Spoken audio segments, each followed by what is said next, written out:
அனைவருக்கும் வணக்கம். இப்போ நம்ம நிறைய நல்ல விஷயங்கள் செஞ்சிருப்போம். சில பேர் நம்மளை திட்டிருப்பாங்க, சாபங்கள் அல்லது தெய்வத்தையே நம்ம திட்டுவோம். நான் எல்லாமே கரெக்டா பண்ணிட்டு வந்துட்டு இருக்கேன், ஆனா எனக்கு எதுவுமே கிடைக்கல, இந்த தெய்வத்துக்கு போய் என்ன ஆச்சு அப்படின்னு சொல்லி நம்ம தெய்வங்களை திட்டிருப்போம் இல்லைங்களா? அதே மாதிரி தெய்வ குற்றத்துக்கும் நம்ம ஆளாகியிருப்போம். அப்ப தெய்வ சாபம் அப்படின்னு சொல்லுவாங்க.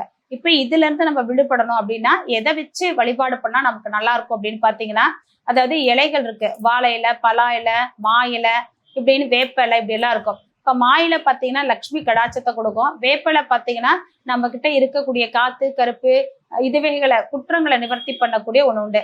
அரசியலை அப்படின்றது அதுவும் ஒரு மூலிகையான ஒரு இது. இப்ப நம்ம எடுக்க போறது பாத்தீங்கன்னா பலாமரத்து இலை.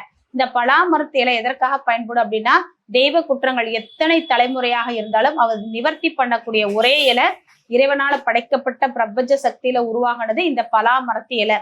இந்த பலாமரத்து இலைய நம்ம என்ன பண்ணா நல்லா இருக்கும் அப்படின்னா, உங்களுடைய வீட்டுல பிளஸ் குலதெய்வத்துடைய கோவில்ல சக்கரை பொங்கல் வச்சு உங்க குலதெய்வத்துக்கு எப்படி வழிபாடு பண்ணுவீங்களோ அது மாதிரி வழிபாடு பண்ணோம். இந்த பலாமரத்து இலையில 100 கிராம் பால்கோவா, இந்த பால்கோவா எடுத்து அந்த பலாமரத்து இலையில வச்சு நீங்க சாமி கும்பிட்டீங்கன்னா உங்க தெய்வங்கள் குற்றமா இருக்கவங்க சாந்தமாகி நமக்கு நல்லது நடக்கக்கூடிய காலகட்டம் உண்டு. ஏன்னா இது மகாபாரதத்துல இந்த பலாமரத்தோட கதை வரும். பிளஸ் பசுமாட்டுடைய பால் அப்படின்றதுனால இது ஒரு பெரிய சிறப்பு. அது சொல்லிக்கிட்டே போனா இன்னைக்கு நாள் முழுக்கும் சொல்லலாம். அது ரொம்ப பெருசா இருக்கனால நம்ம சின்னதா சொல்லிடுறோம்.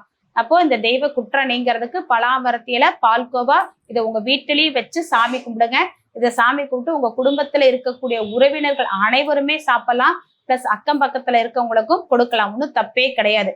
இந்த சாமி கும்பிடுறப்போ நீங்க எப்படி உணர்வீங்க அப்படின்னா, உங்க தெய்வம் எப்படி இருக்கு, சந்தோஷமா இருக்கா, கோபமா இருக்கா, இல்ல வரவே இல்லையா அப்படின்றது நீங்க உணரக்கூடிய ஒரு தருணம் உண்டு. சந்தோஷமா இருந்துச்சுன்னா உங்க வீட்டுக்குள்ள சிரிப்பு சத்தம் கேட்கும். இல்ல எனக்கு தெய்வமே பேசல அப்படின்னா ஒண்ணு வீட்டுல சண்டை வரும், இல்ல அழுகாட்சி வரும். இது மாதிரி ஏதாவது சின்ன சின்ன சிம்டம்ஸ்கள் உங்களுக்கு தெரியும். அதை நல்லா உணர்ந்து நீங்க சாமி கும்பிடுங்க. தெய்வ குற்றத்துல விடுபட்டு நீங்க நல்லா சந்தோஷமா மகிழ்ச்சியா வாழலாம். வாழ்த்துக்கள். நன்றி.